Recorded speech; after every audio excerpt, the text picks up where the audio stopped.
Hi viewers, আপনাদের মাঝে আজকে নতুন একটি খাবার নিয়ে এলাম। এটি হলো সবার প্রিয় তেল দিয়ে ভাজা সিঙ্গারা। দেখেন সিঙ্গারা উপরে কিরকম আর ভিতরে কিরকম।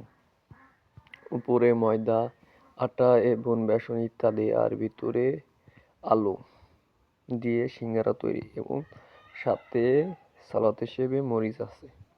দেখেন সিঙ্গারা প্রাচীন আমল থেকে মানুষ এই তেল দিয়ে ভাজা খাবার ভালোবাসে, তাই তেল দিয়ে ভাজা একটি খাবার আপনাদের সামনে আজ ভিডিও হিসেবে নিয়ে আসলাম। এটি হলো সিঙ্গারা। সিঙ্গারা আমাদের খুব একটি রাসূল আল্লাহ সাল্লামের প্রিয় খাবার ছিল। লাউ, এই লাউয়ের অংশের এক মৃত্যুর এক অদ্ভুত ফল সিঙ্গারা। সিঙ্গারা পৃথিবীর আল্লাহ তাআলার দয়ার কোনো সীমা নাই।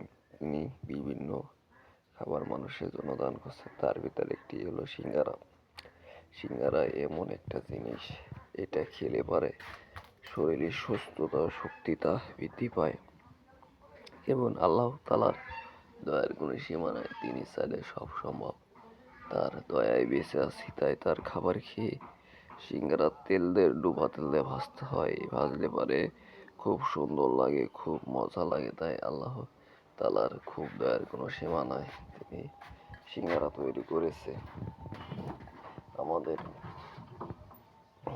প্রিয় একটি খাবার হলো সিঙ্গারা। সিঙ্গারাটা দেখতে যেমন সুন্দর তেমন খেতেও সুন্দর। আল্লাহ তাআলার দয়ার অকল্পনীয় দয়া, যিনি এই সিঙ্গারা আমাদের পৃথিবীতে পাঠালো। আমাদের দয়ার কোনো সীমা নাই।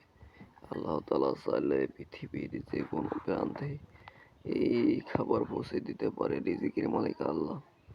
সিঙ্গারার সাথে আছে দেখেন সালাদ হিসেবে পেঁয়াজ,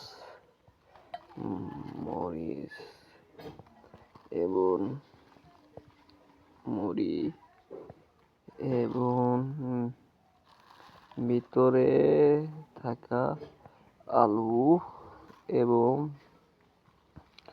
উপরে থাকা ময়দা এবং আলু এবং এবং যে কোনো ধরনের খাদ্য নালীর খাবার। তাই সিঙ্গারার বৈশিষ্ট্য আপনারা ভেঙে দেখানো হলো। এখন আল্লাহ তাআলার দয়ার সীমানায়, তিনি চাইলে সব কিছু সম্ভব।